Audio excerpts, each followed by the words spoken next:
Hello and welcome to the Voices of the Vic podcast with me, Mike Duffy, and I'm joined today by Cameron Smart. It's our second episode of season 6 of the Voices of the Vic, and we're here to talk to you about a little bit more transfer rumours, let's say.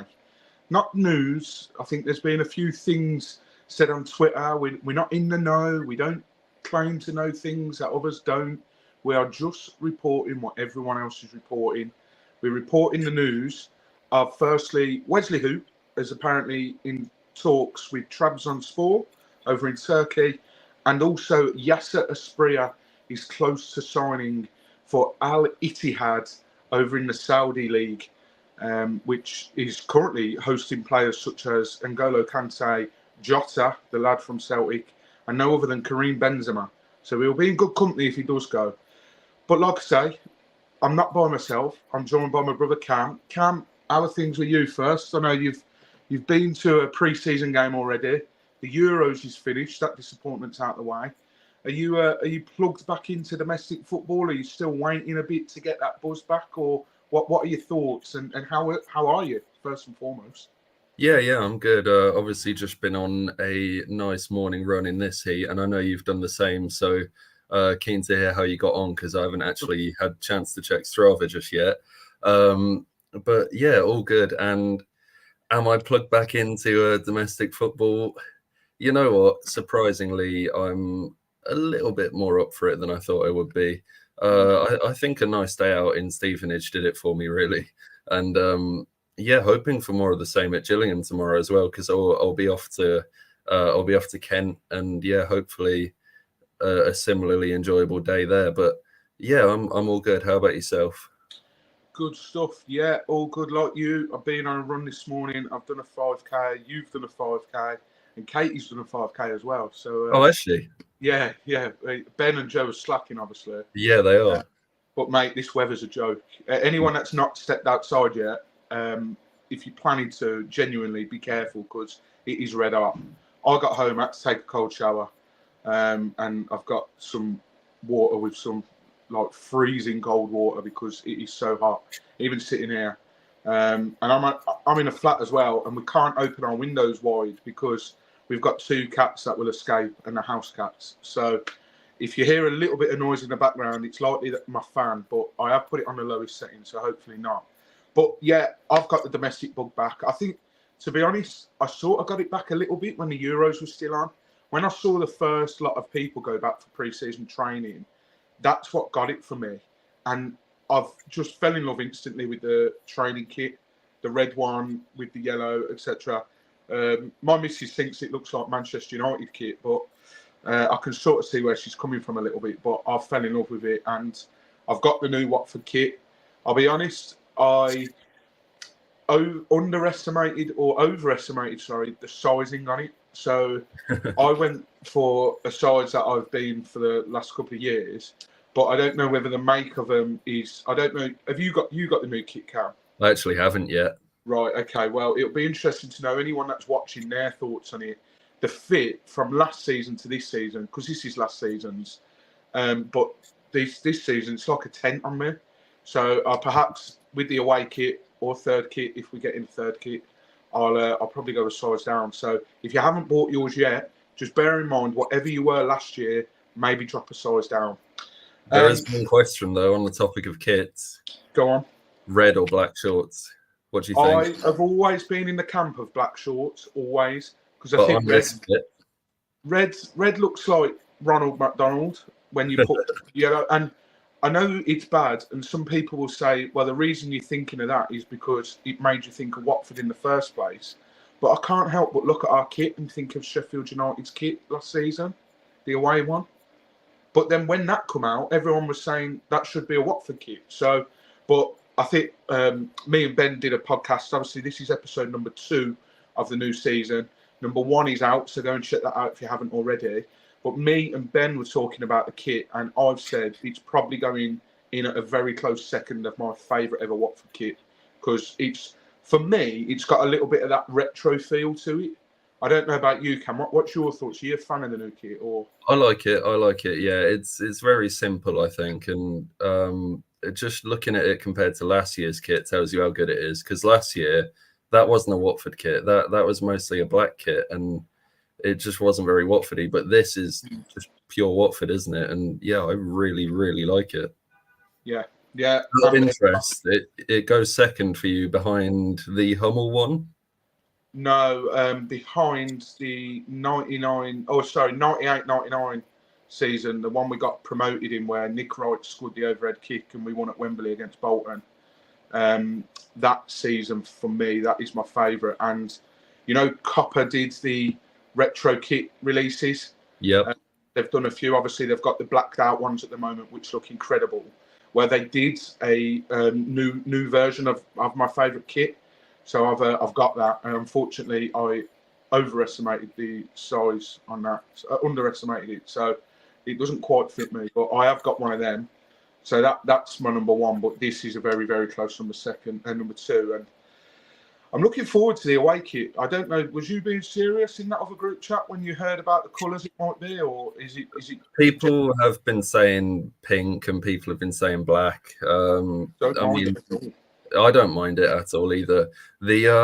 I noticed about the black shorts that we had against Stevenage. They look awfully detailed just to be used when there's a clash of shorts. Like there's a little yellow trim on them, and yeah, I'm maybe thinking a black kit with a yellow trim could be a really nice away kit for us. So I think it will be black. Yeah, I'm trying to think. The last time we had a black away kit was the promotion season, wasn't it? 2021, yeah. The Cisco, yeah, that was a really nice kit as well. Yeah, that was lovely. We had one before you started supporting Watford when Toshiba sponsored us. Anyone that is watching this and remembers that, for me, that's a lovely kit as well. And it would be classed as a bit of a retro kit now. We had a Puma one. Is that the one you're on about? Did we have a Puma black kit? I don't think we had a burgundy. I'm sure we did. I don't think maybe 15 and 16. No. Black and white stripes. Yeah. Is that what I'm thinking of? Maybe, I don't know. Yeah, it was something to do with the war, I think. And then we obviously had black and white under Village, did we not? Because we wore it to that's right. When you went and Bio was the winner. That was the 100-year century, 100 years at the Vic. That was to commemorate that one. So we've had some good black kits over the years. I remember as well, just on the topic of kits, I'm trying to think what season it was. It was when we had Joma, and it was actually when Tom Cleverley was still playing, and Evolution TVs. Sorry, I'm just a bit hesitant because in the background, for those that want a sneak peek of how we set up here at Voices of the Vic, I'm trying something new. I've gone for the tripod. It's quite risky because anyone could walk past here, although I'm down a little side alley to get to the flat I'm in. So hopefully there's not going to be masses and masses of people behind me. But my cat was sat right behind me here, and it was looking at the top of the tripod. And I thought, if you jump on this tripod and it falls, we are done for. But luckily, you are asking for trouble. I was a little bit, but luckily he's delved into his toy box now, and he's got an Easter fluffy chicken in his mouth now. So I'll let him do that. But yeah, it was when Tom Cleverley was still playing. I want to say it was around 2009-10.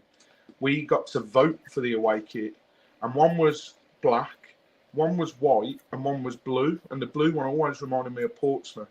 I think it was the black one that come out on top and ended up winning. So that was a nice kit. So we've had some good black kits over the years. And pink, I don't ever recall having a pink Watford kit. No, I can't think of any. I'd be well up for that. We've had goalkeeper ones, obviously. Yes, well, Adidas did the pink ones, didn't they? Yeah, that's right. I think Kelmer have had one or two. Yeah, they Adidas did the templated shot. It annoys me, Adidas. It's so lazy.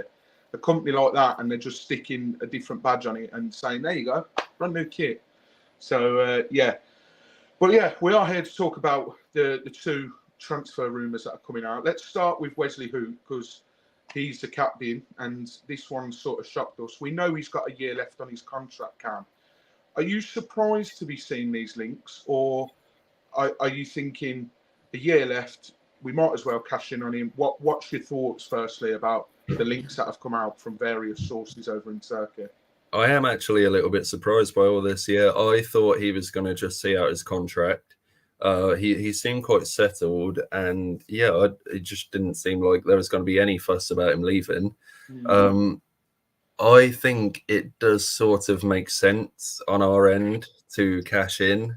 I mean, given he's only got a year left, he's approaching 30 now if he's not already. And yeah, it might be a good time to cash in. That is with the caveat that we need to replace him because he was our best player last season. We're going to be a bit short at centre-back when he's gone, and if he's gone. And yeah, we are going to need a replacement. So do I back us to replace him? Absolutely not. But would it be sensible to maybe get 1 or 2 million for him? Absolutely, it would be. We paid less than $1 million, I'm pretty sure, and he's only got older. And dare I say, he's going to be the big loser from this formation change. Playing him in the middle, it just limits his ball playing ability that little bit. And I mean, we noticed it at the back end of last season, and we noticed it against Stevenage the other day, that he just isn't able to play the ball out when he's playing down the middle. There just aren't enough gaps there. So, yeah, he was a big part of last season when he played in a 4 and he was able to, make all those crossfield passes and balls down the line and just play it forward with a bit of urgency. But, yeah, not able to do that in the middle of a 3 as much. So it wouldn't be a huge loss if we can replace him. That's my view.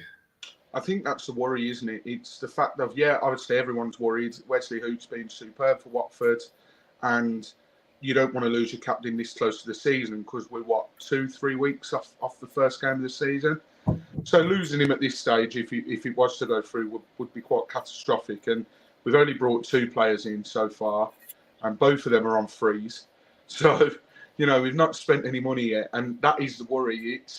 Yes, it's bad enough that your captain's going, but you need to bring somebody in within 2 to 3 weeks. If your captain's going to leave, ideally you want this to happen sort of at the start, as soon as the window opens, a bit like the Kone deal. And look what's happened with that. We've got the Kone deals gone through, and as it stands at the moment, we've not replaced him, or we've not brought somebody in to that midfield.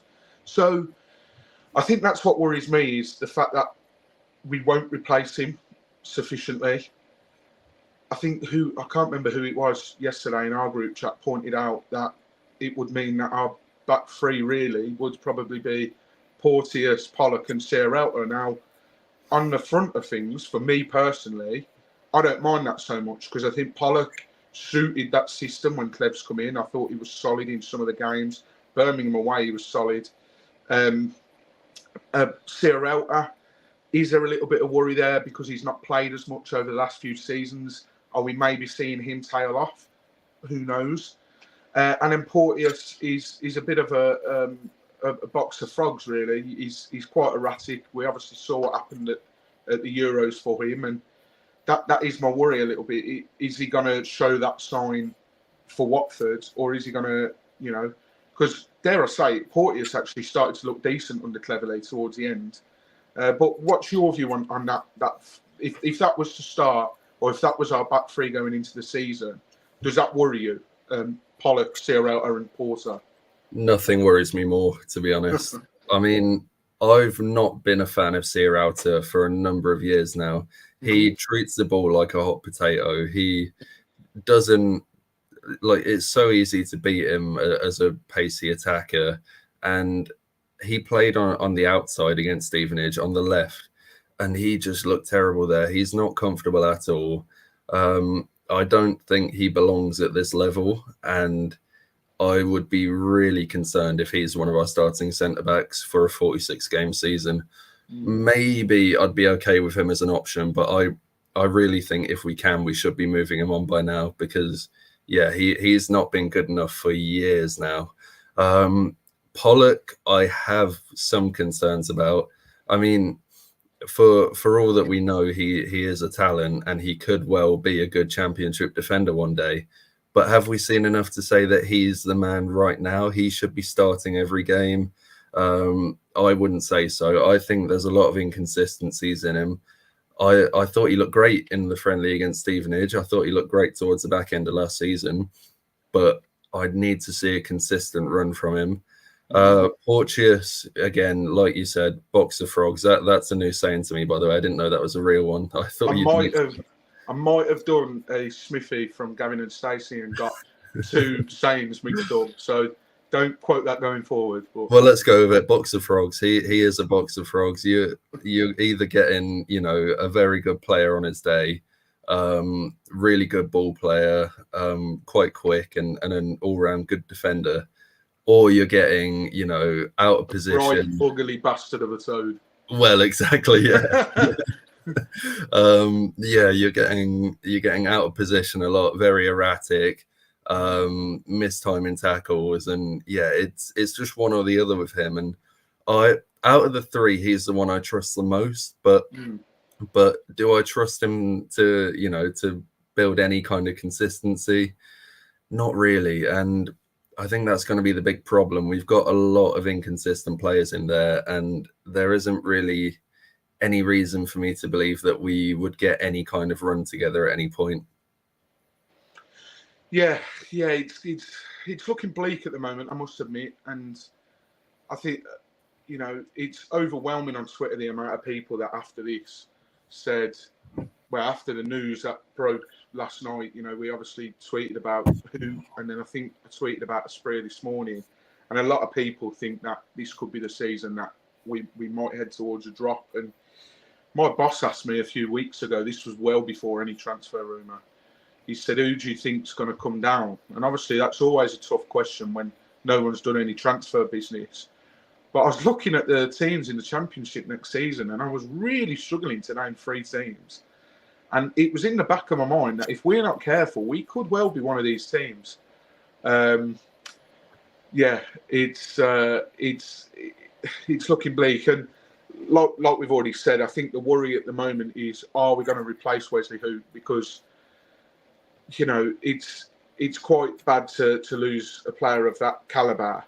But we're not exactly getting millions and millions of pounds for him. And even if we did, we probably won't reinvest it anyway. Kone money, we've not reinvested at the moment. The Shah and the Pedro money from last season, didn't reinvest that to the best of my knowledge. Well, didn't reinvest half as much as we probably could have done. So that is a worry. And I think a lot of people they've made the point of, especially on Instagram, I saw this comment a lot. I don't know whether it's the younger fans maybe not understanding it a bit more, but I saw a lot of comments to say, I can't believe we're only getting 2-3 million euros for him. But we're of the understanding that has purely got to be down to the fact that he's in the last year of his contract. He's hardly a spring chicken.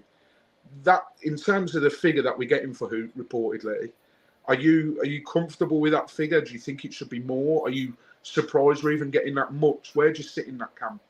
I am surprised we're getting that much. Yeah, it's weird to me that someone would actually pay that. I mean, don't get me wrong, I rate Hoedt a lot, but like 2 million, I didn't really think anyone would pay that.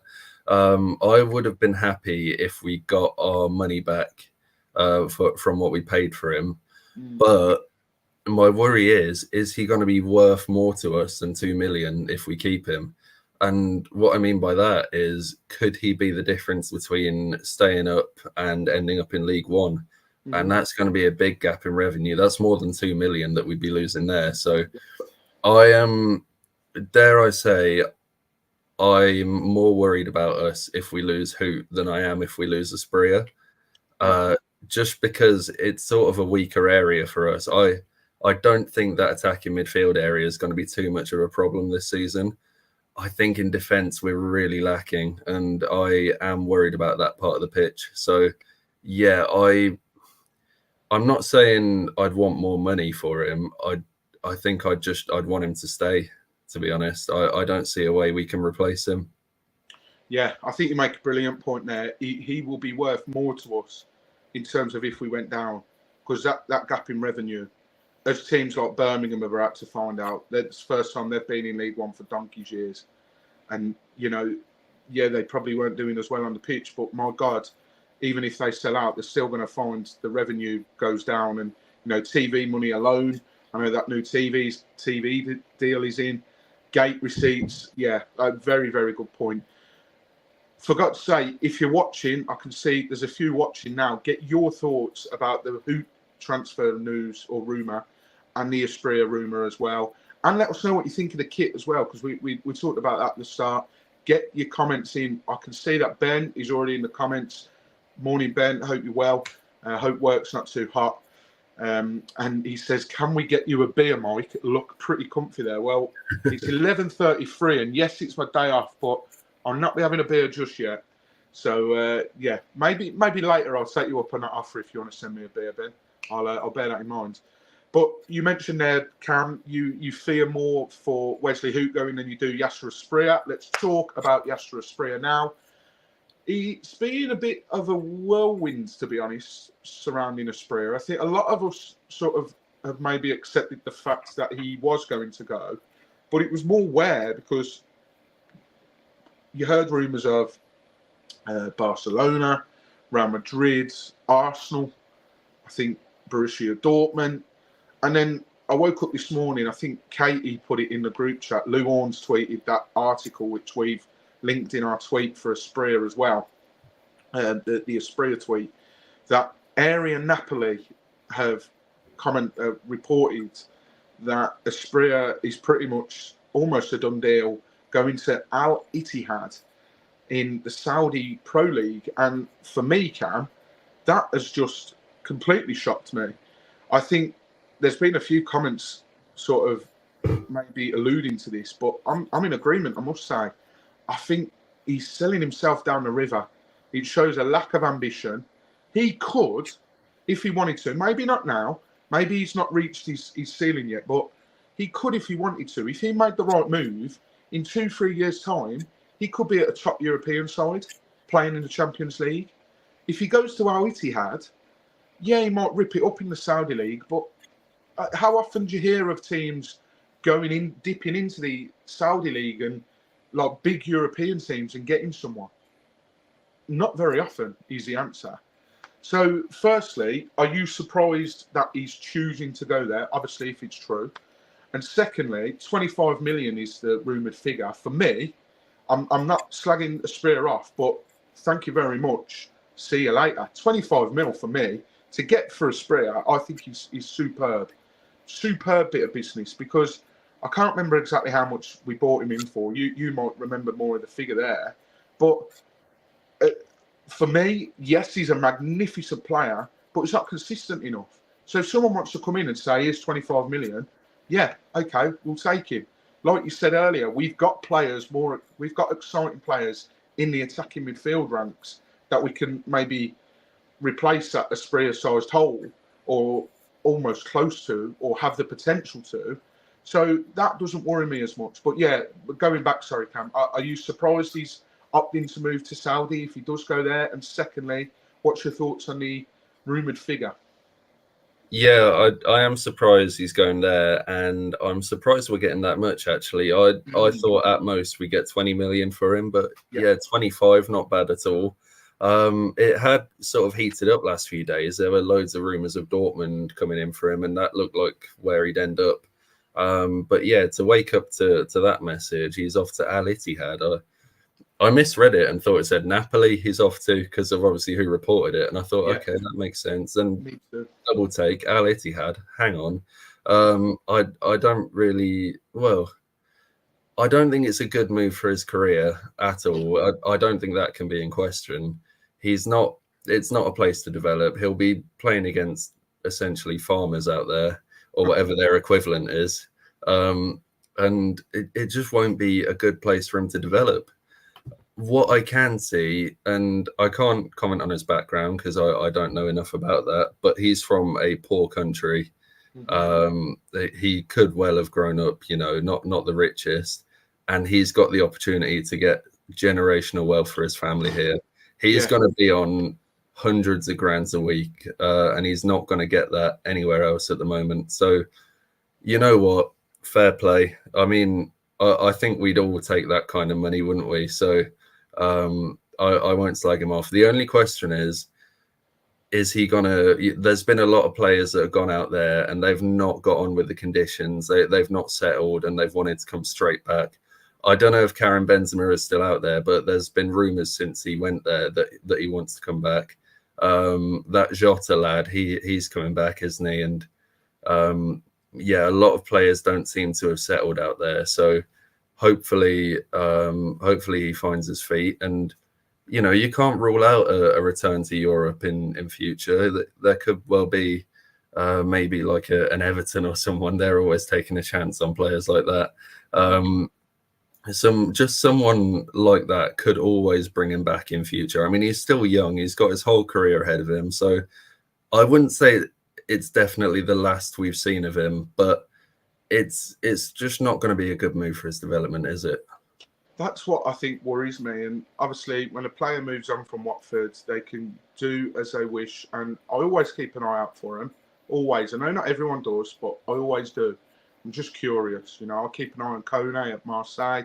It's always puts a smile on my face to see that João Pedro scored for Brighton.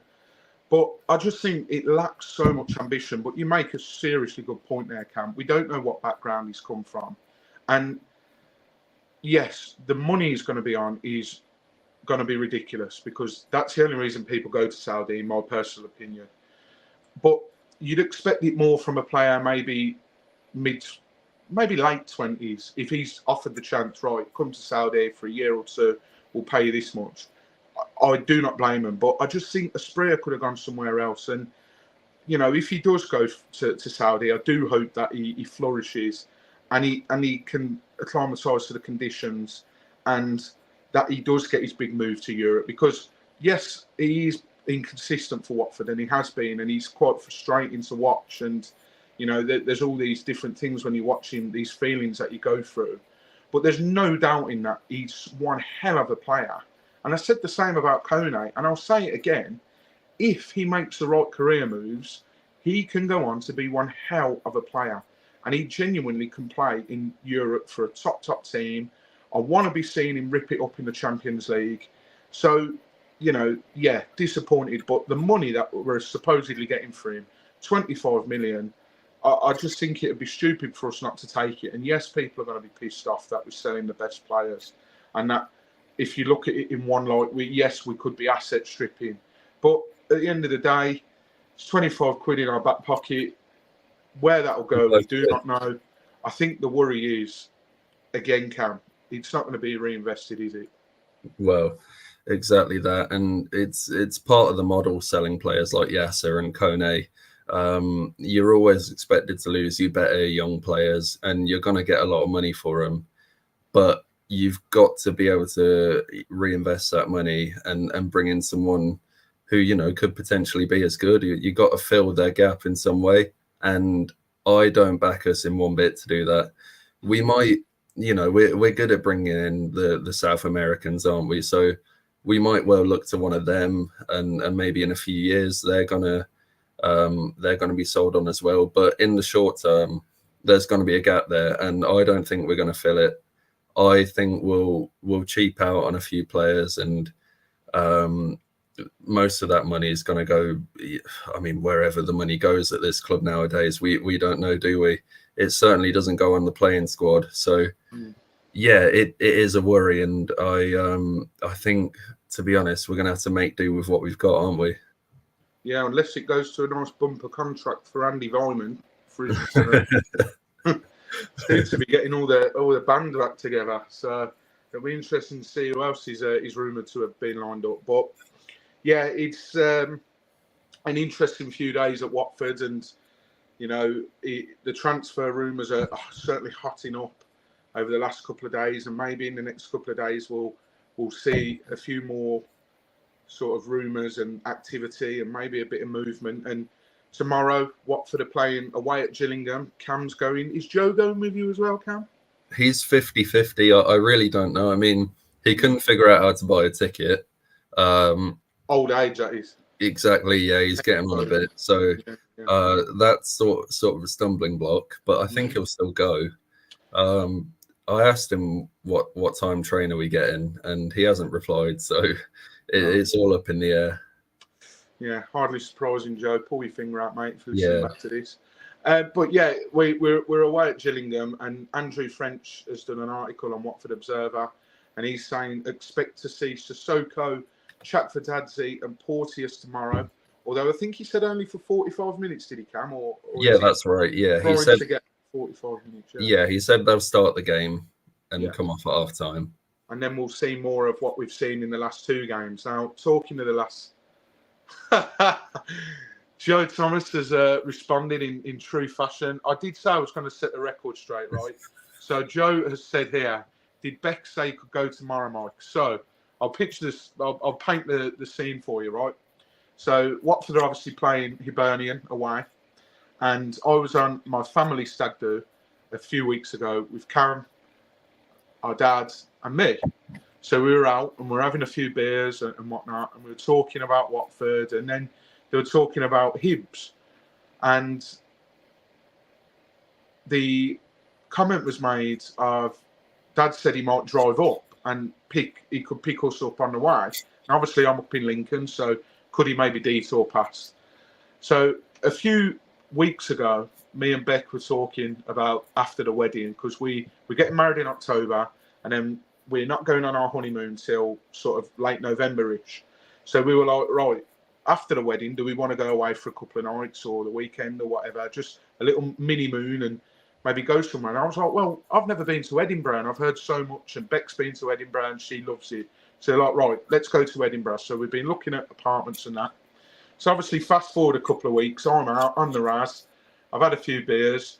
The proposal of Hibs away is sounding a bit too good to be true. So I text Beck and I'm like, oh, I'm going to Edinburgh. And she's like, what? And obviously, she wasn't best pleased. But I said, in the end, she made a good few points. It's come at a right shit time, to be honest, Cam. They've not thought of anyone in terms of paydays, because it's right smack bang. It's not quite close to payday. And yeah, it's a bit of an awkward situation. It's a long old drive as well. Well, it's only 4 days after my payday, so they've thought of me. Yeah, they haven't thought of me. I get paid the last working day of the month. So what's the excuse for Gillingham? Does she want to go on holiday there as well?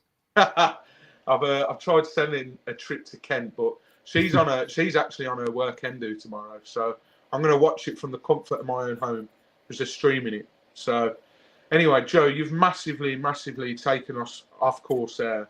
So for anyone that watches this back, when I start telling the story, just fast forward, because Joe made me tell it. So, but yeah, Gillingham tomorrow. He's obviously, Andrew French has said about the players getting 45. Then we'll see a large part of the players that have played in the last two games. Now, we played Reading behind closed doors and lost 2-0, I think it was. And then we drew with Stevenage last weekend 2-2. Joe and Cam were there for that. One player I want to ask about, Cam, or two players actually. First one's Kwadwo Bar, because to be honest, I thought we'd sold him. So when he come back, I was like, I wonder if we'll actually use him this time. He was used as a striker because he scored, and then Rocco Vata. So yeah, far away. What are your thoughts on Bar? Do you think we'll use him? Does he look good? Does he look sharp? Does he look like he's ready for a season at Watford? And then secondly, what are your thoughts on the very few minutes you saw of Rocco Vata? Is he going to be someone that could fit into the team? Yeah, starting with Bar. I mean, it was a real surprise to see him lining up as a number 9, because we had a front three of Bio, Ince, and Bar. And you're naturally thinking, right, Bar and Ince are going to be on the wings, and Bio will be leading the line, won't he? But Bio was actually playing as sort of a number 10, always sort of level with Ince and behind Bar. Bar was leading the line, and when you watch him, it makes sense. It makes perfect sense. He seems to have all the attributes you'd need. He's very, very physical. He always got in front of the defenders to, receive the ball. He could shield them off well. And yeah, it was a really, really refreshing part of his game, especially after a full season of watching Rajovic. But he's rapid as well. He made all the right runs down the channels and in behind. And it just gave us another dimension that we've not seen for a number of years. and I hope that we use Bar as an option this season. I think he's got a lot to him. So, yeah, it's just a question of, can he be consistent, and can he stay injury-free? Because injuries have been a problem for him. So, yeah, but I think what we forget about Bar is four-ish years ago, he was an 18-year-old playing in League One for Rochdale, and he had a good season. So it shouldn't really have taken this long for him to make the step up. But I don't think we've handled his development the best we could. No. We didn't loan him out that first season. Then we sent him to a Tim Pot German league. And then he had his first good loan spell at Burton last season where he got injured and it was cut short. But they loved him over there. So yeah, hopefully he can carry that into this season. And yeah, he looked like a proper number 9. As for, in fact, did you see the build up to the penalty as well? What the work that Bar did for that? Because I think that sums up his game really. He took on his man. He used his strength, his pace, and he kept the ball in play against all the odds, and he won the penalty. So I think that sums up what you're going to get from Kwadwo Bar if he can stay consistent. But yeah, as for Rocco Vata, he looked really, really sharp, I thought. Just really, agile, really nimble. He took on defenders like you wouldn't believe. And it just looked effortless. He sort of glided around with the ball. And yeah, I was really impressed with him. We didn't get a chance to see any kind of end product because he came on when it was sort of backs to the wall. He only got a few moments on the counter. But yeah, he looked really, really sharp, and he's quick and he's direct and he's everything you want. And I think he played in the left number 10 role, and I think that suits him down to the ground from what we've seen. So yeah, another reason why I'm not too gutted about losing Yaser, because we have players like that can step up, and hopefully Vata gets a lot of minutes this season. Yeah. Well, this is it. A little bit more exciting in terms of his prospects. We've finally seen Bar come through after him signing him. It was the season that we got back into the Prem. We signed Bar.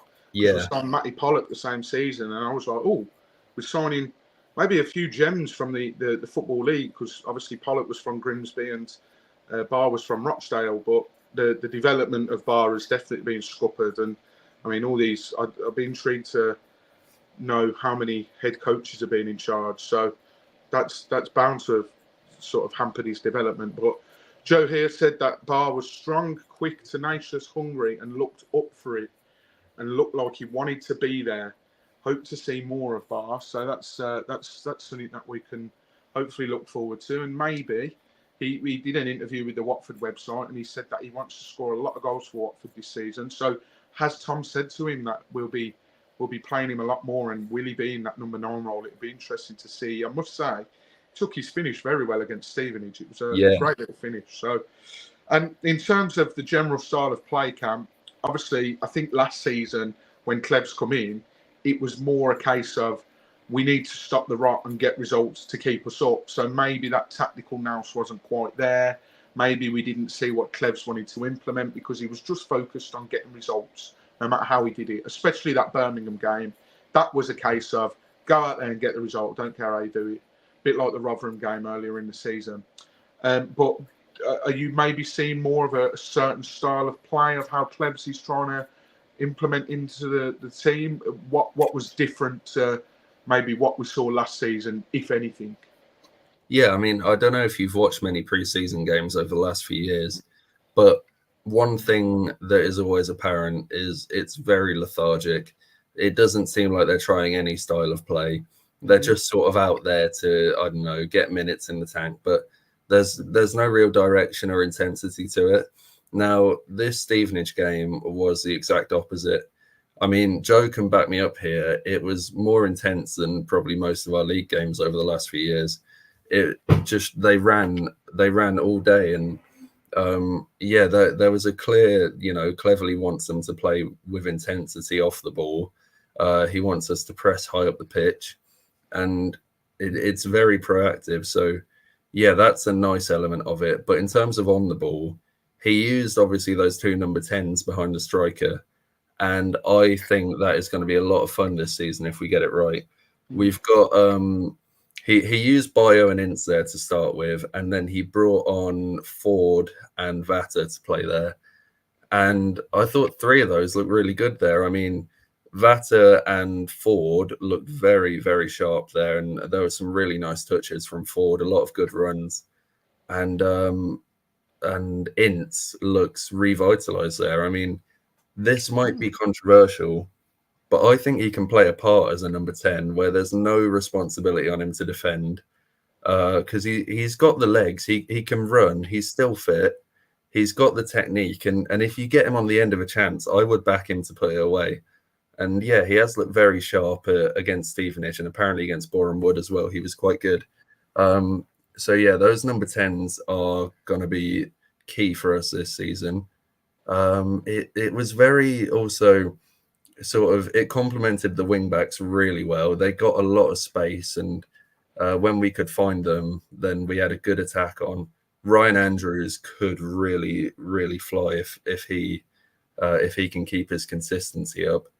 The issue was on the other side, really. Ken Sema couldn't get in the game at all, and it wasn't because we couldn't get him in the game. It was because he just did not look fit enough. And yeah, there's definitely a yard of pace gone there, even though he never really had pace. So imagine how slow he is now.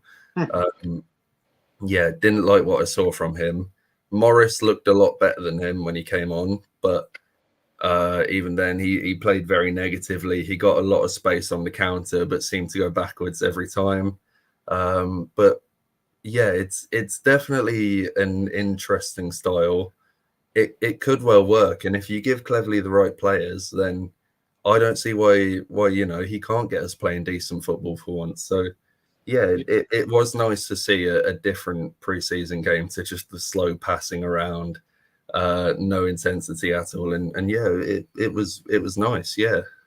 Well, we have to be careful here because everyone remembers that game against Tottenham under. Well, yeah, that was incredible. The intensity, the pressing, we were brilliant, and then look how that ended. But no, it is nice to hear, and you make a good point about that left-hand side. I really, really worry about that left-hand side this season. We really need to get someone in. I can't remember who reported it. I think it was actually Andrew French at the Watford Observer put an article out saying that Klebs has said that we're on the cusp of signing players on loan from top 10 Premier League teams.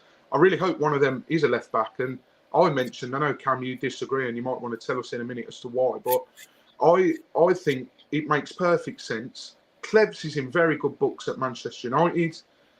We lost a left-back talent to Manchester United, Harry Amas. Why not bring him back? Because, yes, he made the bench a couple of times for United, but he's not going to start, especially if Luke Shaw comes back, Wan-Bissaka, although I think Wan-Bissaka's more right-hand side, isn't he? But you get my point. He's not going to start, so why not bring him back? I mean, Cam, we've had this conversation many a times in the group chat. I don't think you've actually told me why you're against it. What you're against in the Harry Amas bringing him back? I just don't think he'd be ready. I don't think he would be. We've talked about Ethan Waneri, haven't we? And how he's a 17-year-old who could potentially be of interest to us on loan. The difference between him and Harry Amas is Ethan Waneri has done it all at youth level, really. He's played in the big tournaments for years now, and he's even made his Premier League debut. He's clearly he's much further ahead than Amas in his development. Amas only joined Man United, last season before? It was in January, wasn't it? 2 seasons ago. Yeah. He's very new to them, and I don't think they're going to be ready to loan him out just yet. So, yeah, I mean, look, if they do, it will be an interesting one. He's got talent, but I just think we need to be careful bringing in players who aren't ready for men's football. I mean, look at Henry Carouge a few years ago. Obviously, touted as a really big talent. Do you remember him? Touted as a really big talent, came in and did absolutely nothing, and that's because it was his first loan spell. in his career, really. And it was his first taste of men's football, and he just wasn't ready for it. So I think we need to be careful bringing in someone that young. Who was that? Henry? Henrique Arouge. Oh, sorry. I thought you said Henry Carouge. Oh, no. I was like, no. who the fucking hell is Henry Carouge? I was like, like he sounds like he's from Cameroon. Is he mixing him up with the chap that we had in the Premier League? But Henrique Arouge, yes. Yeah, Arouge. It was because it was either him or Archer, wasn't it? We said no to Archer, and then we brought him in. Well, that was a whole time when Manga come in, and yeah, don't get me started on that. Yeah, no, but let's not think about it. It's going to be interesting to see who these loanees are and when they're going to come in. Bloody hell, like I said, we've only got a couple of weeks till the start of the season, and we've got Gillingham on Saturday, then we've got Wickham, and then is it Brentford? So we've got 3 pre-season games left. Yeah.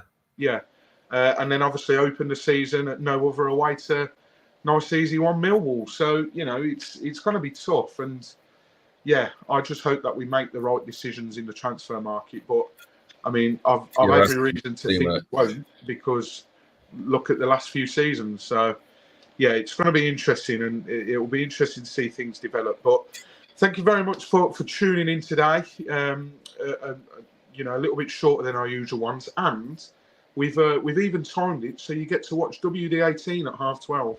So Jacob, Sam, Charlie, you're welcome. They'll be on straight after us. They're on at 12:30 over on their YouTube to talk about basically the same as Freya and Hoedt. But yeah, if you've enjoyed this video, leave it a like at the bottom. Hit that subscribe button. We've noticed our subscribers are creeping up. It'll be on Spotify and Apple Podcasts as well. So make sure you listen on podcast as well.